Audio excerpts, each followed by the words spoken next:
Oke,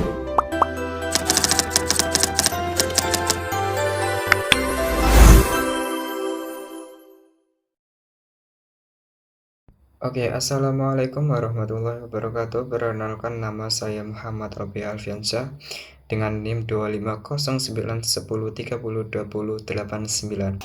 Saya Siti Lofatul Hasanah dengan NIM 25010105088. Perkenalkan, nama saya Faradina Vita Mamilah Nur Andika dengan NIM 25021040402126. Perkenalkan, nama saya Wahyu Haji Molansyah dengan NIM 2508 1020 1220. Saya Muhammad Firdusi Albar dengan NIM 2508 1020 1166.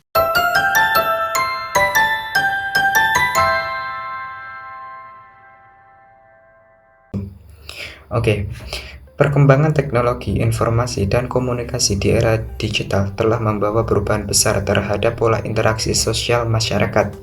Kehadiran internet, media sosial, ataupun berbagai platform yang ada sekarang ini itu membawa komunikasi secara cepat, luas, dan tanpa terbatas ruang dan waktu. Hal ini menyebabkan berbagai dampak terhadap masyarakat. Dampak baiknya adalah masyarakat lebih mudah dalam berkomunikasi tanpa terhalang jarak dan waktu, dan dampak buruknya adalah muncul berbagai tantangan sosial. Salah satunya adalah mulai memudarnya budaya sopan santun dalam kehidupan masyarakat, khususnya di era digital.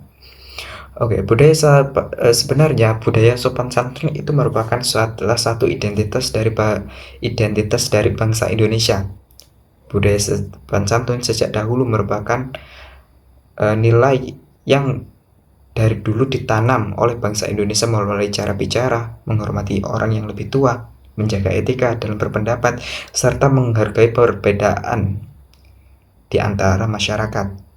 Kita selalu diajarkan untuk menjunjung tinggi toleransi antar umat beragama maupun perbedaan yang lainnya.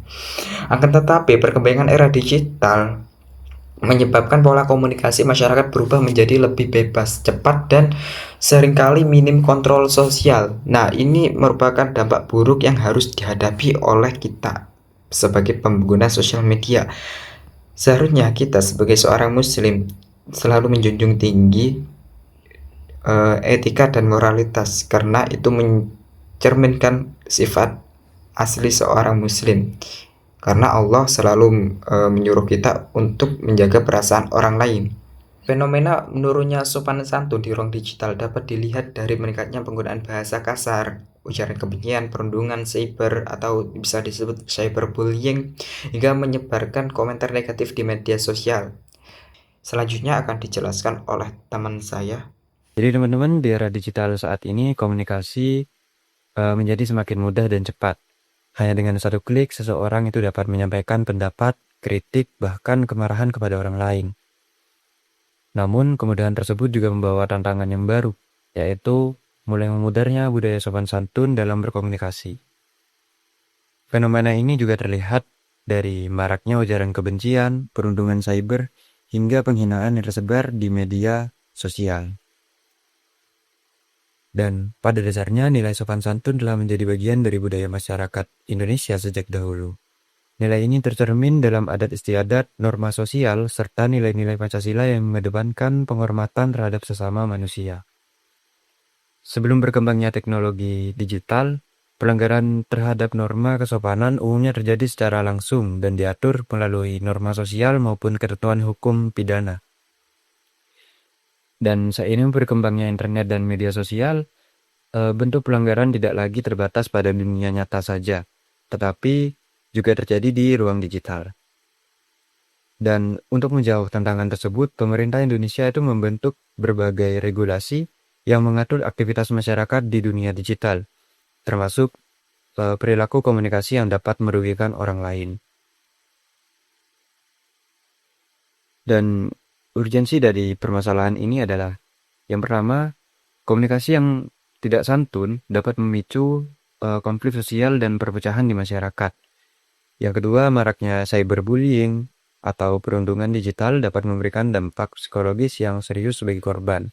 seperti stres, kecemasan, hingga kehilangan rasa percaya diri.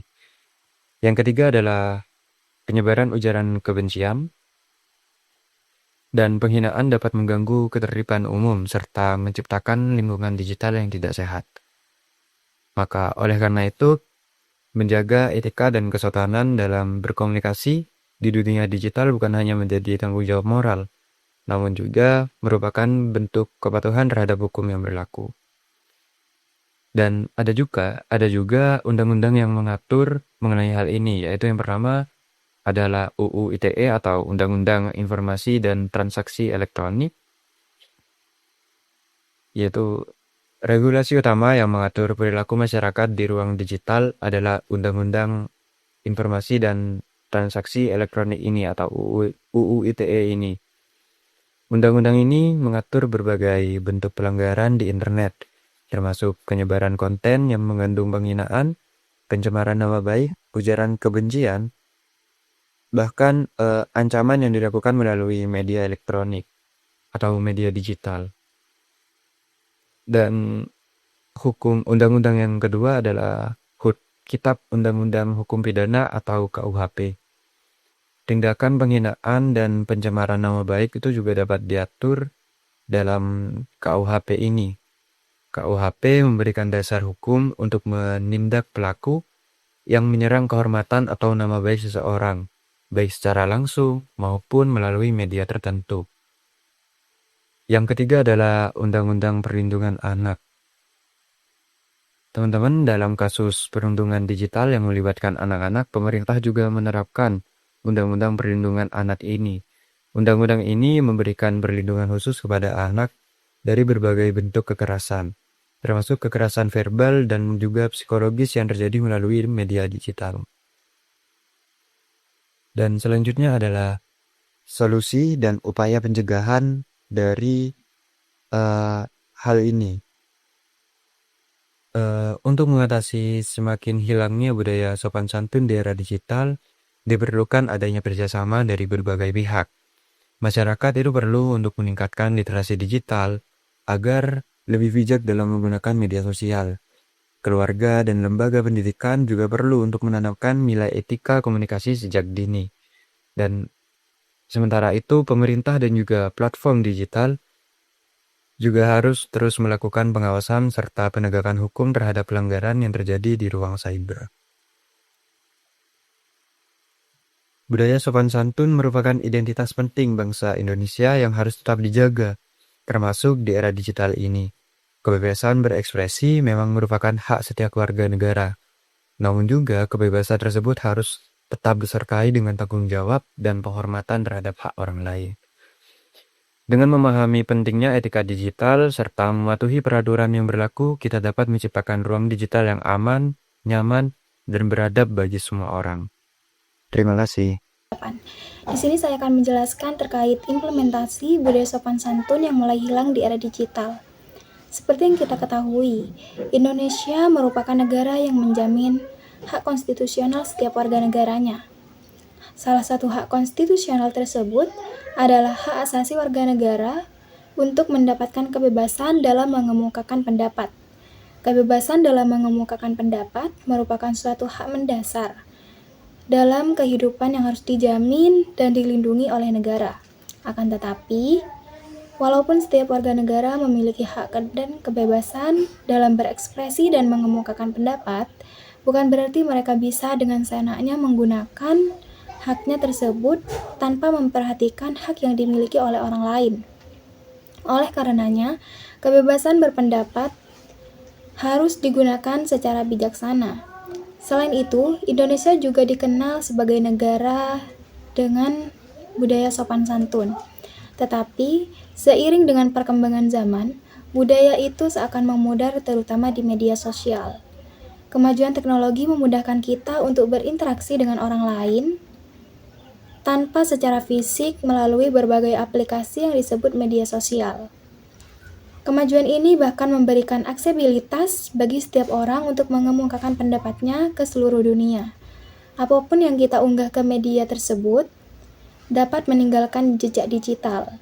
Kemudahan ini tidak selalu dimanfaatkan dengan baik dan bijaksana oleh beberapa pihak.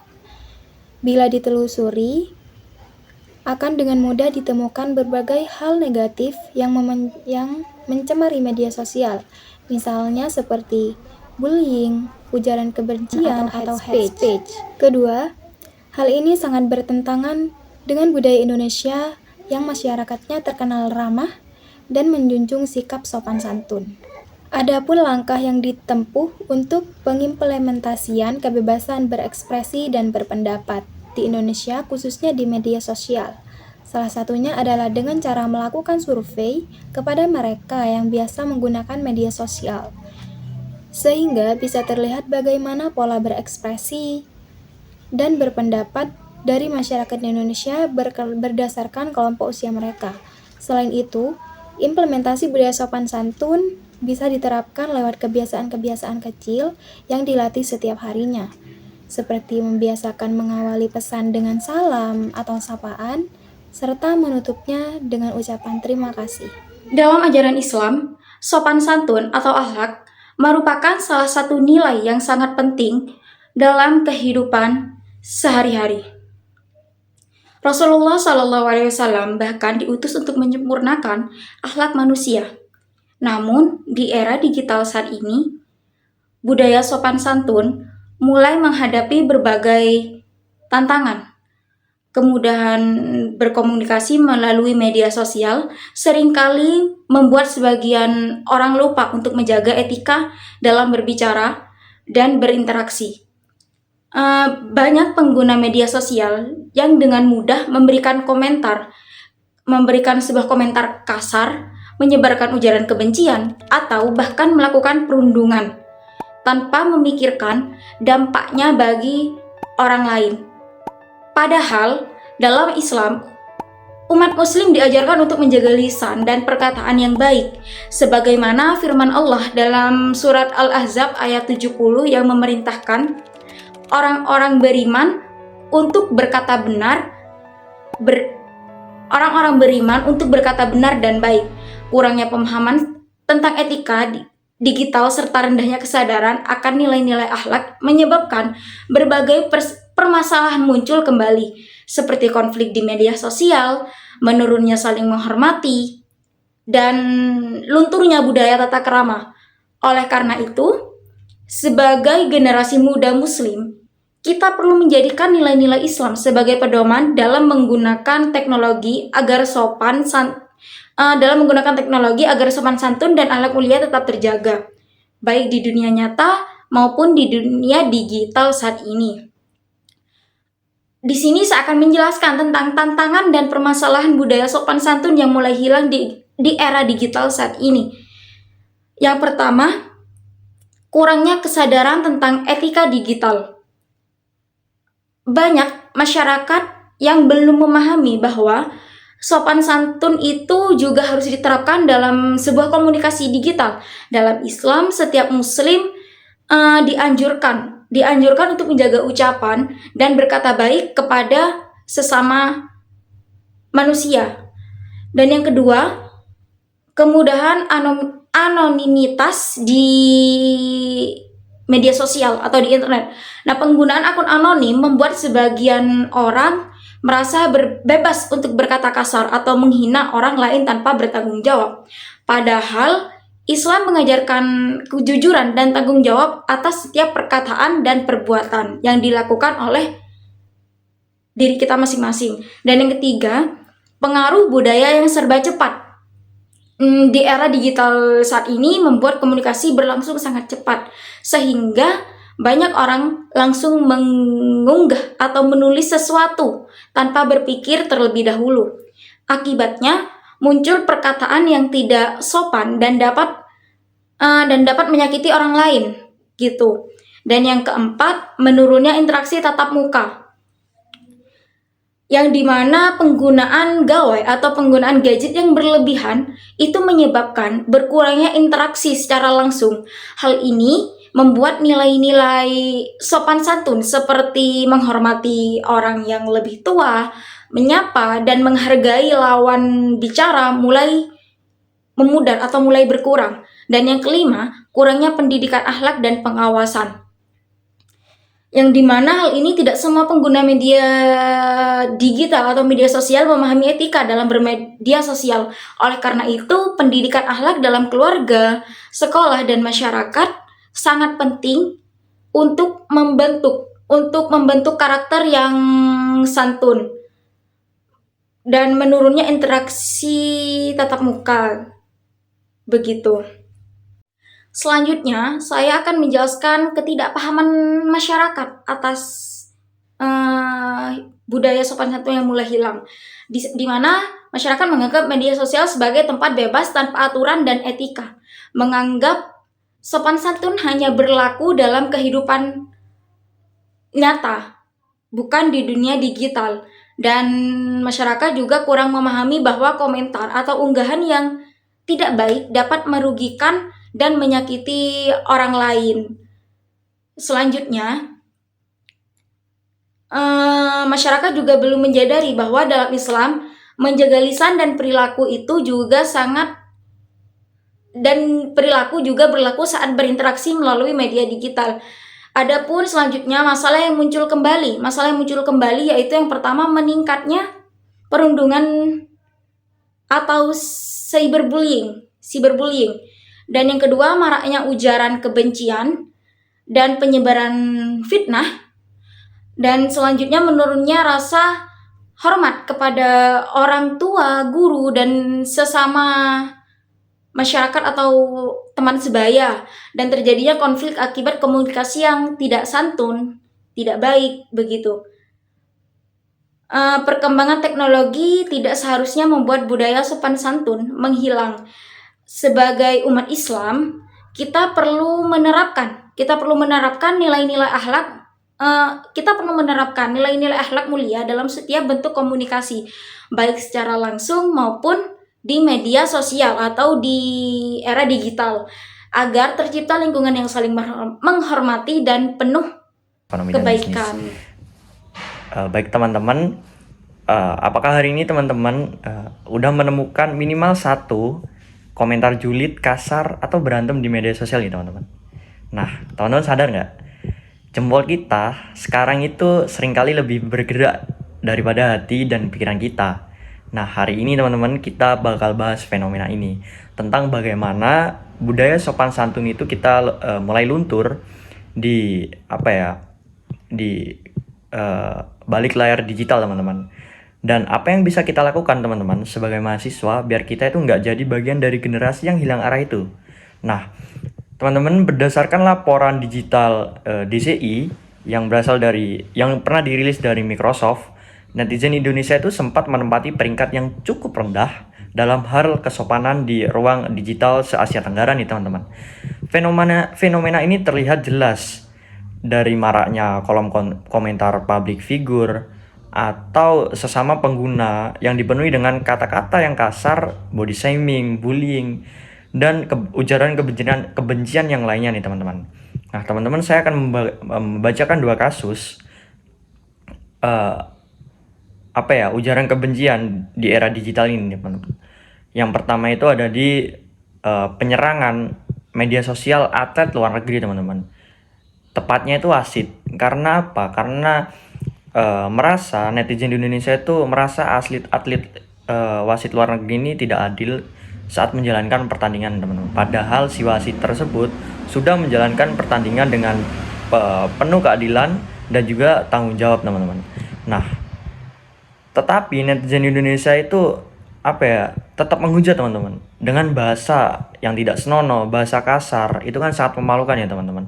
Nah, fenomena anak muda yang kedua itu ada fenomena anak muda atau siswa yang berani berkomentar tidak sopan, bahkan menggunakan kata kasar nih teman-teman kepada guru atau orang yang lebih tua di platform seperti TikTok, Instagram, hanya karena dia itu anonim atau dia itu bersembunyi di balik akun palsu itu teman-teman.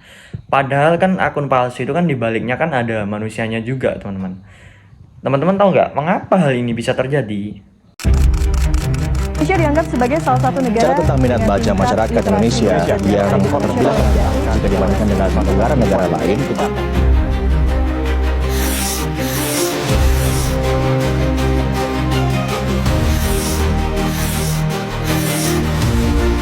terjadi. Nah, ternyata teman-teman, kurangnya literasi Indonesia ini sangat membuat ujaran kebencian teman-teman. Banyak yang belum paham juga bahwa track record digital atau seperti riwayat kita itu direcord dan itu abadi teman-teman. Ada di UU ITE yang mengintai. Melihat orang lain berkomentar kasar itu tanpa hukuman ya teman-teman, itu kayak kita itu membuat seolah-olah tindakan tersebut itu dianggap normal teman-teman.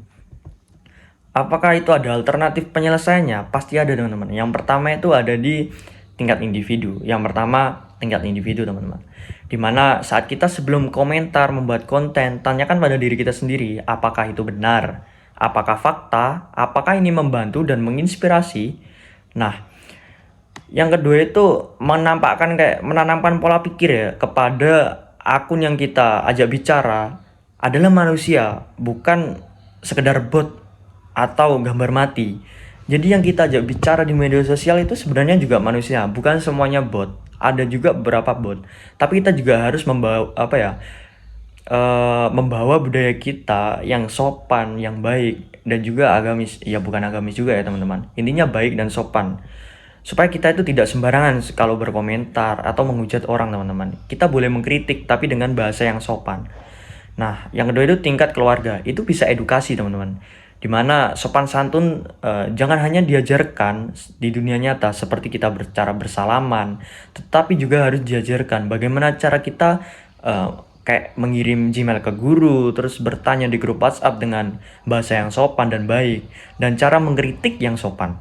Nah, ada juga nih teman-teman, orang tua itu harus memberikan contoh digital yang baik, tidak bertengkar di media sosial atau sibuk dengan HP saat sedang berbicara dengan anaknya nih teman-teman. Nah, setelah itu tingkat komunitas kayak kampanye positif seperti itu. Merencanakan gerakan kayak membanjiri ruang digital dengan konten yang baik, edukatif, dan solutif. Sehingga algoritma media sosialnya itu didominasi oleh hal baik teman-teman. Kayak penegakan hukum dan sistem modernisasi yang optimal seperti kayak melaporkan masalah-masalah yang sedang terjadi. Dan juga kayak kita itu mengedukasi dengan hal-hal baik teman-teman. Nah, jadi teman-teman, teknologi berkembang untuk membuat kita itu makin cerdas, bukan membuat kita itu kehilangan batas. Nah, layar HP mungkin bisa kayak menyembunyikan wajah kita, tapi ketikan kita mencerminkan siapa itu kita sebenarnya. Jadi mari kita kembali ke budaya ramah tamah bangsa kita dari dunia nyata ke dunia digital. Jadilah netizen yang tidak hanya pintar, tapi juga punya hati. Terima kasih perhatiannya teman-teman. Saya Wahyu Haji Molansyah, siap memberikan edukasi pada kalian. Terima kasih.